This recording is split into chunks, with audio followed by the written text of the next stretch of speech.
Howdy, my name is Caitlin and I am a conflict manager here to offer my services to you today.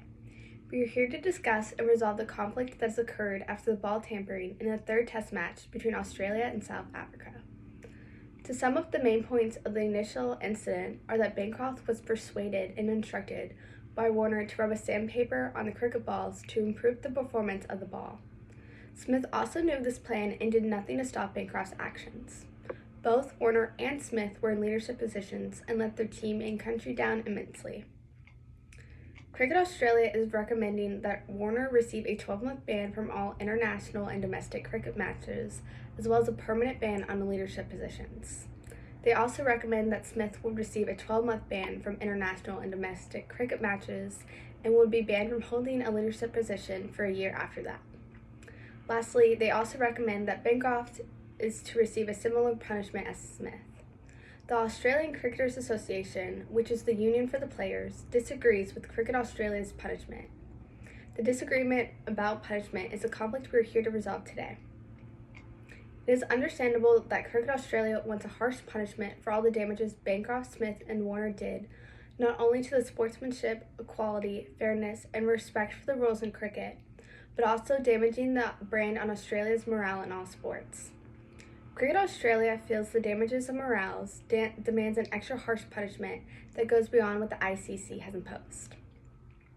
Interests for Cricket Australia lie with Australian sports as a whole. Australia is known for playing fair and just. This scandal damages Australia's sports brand and hurts their country as a whole. By having strict and harsh punishment for Bancroft, Smith, and Warner, Cricket Australia is holding their players responsible for their actions while also upholding their brand and image of Australian play fair ideals. However, it is also understandable that the Australian Cricketers Association believes that Cricket Australia's punishment is too harsh because it is unprecedented and doesn't follow the typical punishment for ball tampering. The ACA feels that the players have been reprimanded enough through the ICC and are also being dragged through the media and news outlets as well. Bancroft, Smith, and Warner are all sorry for their actions, and the ACA believes that any harsher punishment is unnecessary and will only hurt their future careers more. The Australian Cricketers Association represents the players, and so their interests lie with Bancroft, Smith, and Warner.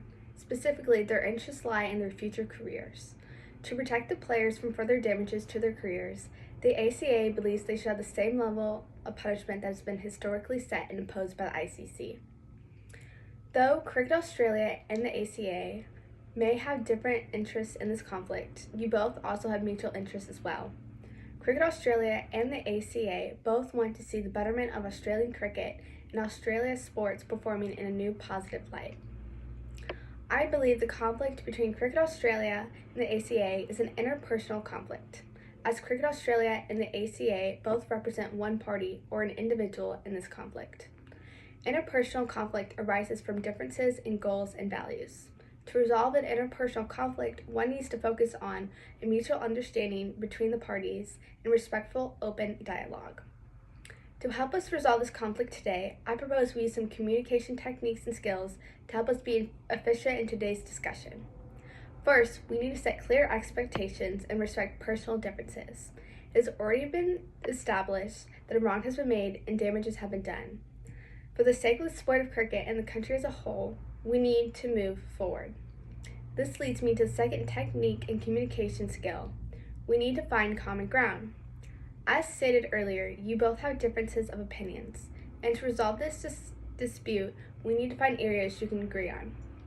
Finally, we will also need to have transparency between everyone, so we can reach a decision that everyone agrees on without having a party holding back information or feelings from another party. By using communication techniques and skills, each party will be able to focus their negotiations on the issue at hand. I believe the best form of negotiation for the situation would be integrated bargaining. Integrated bargaining is having two parties work together to find a mutually agreeable solution, or a win-win situation. I suggest we break the punishment into two main parts for negotiation. 1, the ban on playing cricket, and 2, the ban on leadership positions. By breaking down the punishment into two sections, we will be able to focus on each punishment individually and come to a common decision before we move on to the next punishment. Focusing on one punishment at a time will allow us to more easily find common ground between each party and a win-win solution today. Before we start negotiations, we will also need to identify factors and barriers that need to be managed so we can resolve the conflict today. I believe some factors that Cricket Australia and the Australian Cricketers Association need to overcome are the differences of your opinions, lingering unforgiveness towards each side, and to not jump to conclusions. These factors will be hard to overcome as they affect our emotional side. However, if we remember and stick to the communication techniques and skills I mentioned earlier, such as respecting personal differences and finding common ground, I believe we will be able to overcome your differences of opinion and find a solution today. Overall, I believe we can come to agreement on the punishment for Bancroft, Smith, and Warner if we divide the punishment into 2 parts and have clear, transparent, respectful communication. Thank you for your time, and I hope you consider my proposal to help you solve your disagreement today.